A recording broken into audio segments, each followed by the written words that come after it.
Parce que si on gagne le premier match aujourd'hui avec cette nouvelle formule de la Coupe d'Afrique des Nations, on est presque qualifié au prochain tour. Et quand on revoit maintenant notre groupe lors de cette édition, on voit un Burkina Faso qui est une équipe coréenne, parce que ce Burkina Faso, on n'a pas pu le vaincre. Déjà, il faut le dire, parce qu'on l'a rencontré aux éliminatoires de la Coupe du Monde 2022 et on a joué sur 2 matchs, on n'a pas pu gagner. C'est une équipe qui nous pose tout le temps des problèmes, le Burkina.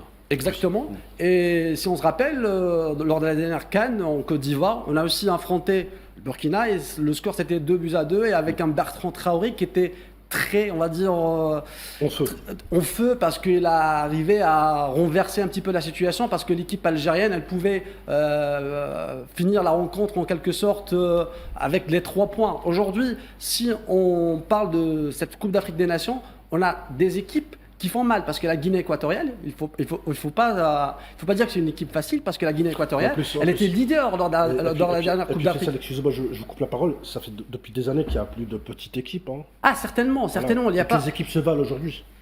Certainement, mais après il y a ce qu'on appelle les stars qui peuvent faire la différence à tout moment. Et aujourd'hui, quand on voit l'effectif de notre équipe algérienne, je pense on peut pas dire qu'on n'est pas favori parce qu'on est déjà qualifié en mondial. On est parmi les 9 équipes qui étaient qualifiées à la prochaine Coupe du Monde directement dans la région africaine. Mais aujourd'hui, si on parle de la Guinée équatoriale, j'ai dit qu'elle était leader du groupe lors de la dernière CAN avec la Côte d'Ivoire et le Nigeria, si je me trompe pas. Donc à certains moments, il faut faire très attention. Et cette équipe soudanaise, qui est dirigée par un sélectionneur Apia, le Ghanéen, elle a rencontré l'Algérie. C'est vrai que c'est pas l'équipe A.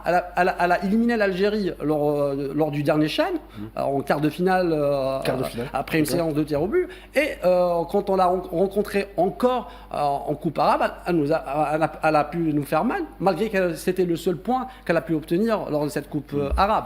Donc à certains moments, il faut être pragmatique, il faut jouer match par match. Et je pense que Vladimir Petkovic, il a déclaré à la conférence de presse, il a dit que je vais jouer match par match. Et pour lui, l'objectif, c'est de passer ce premier tour.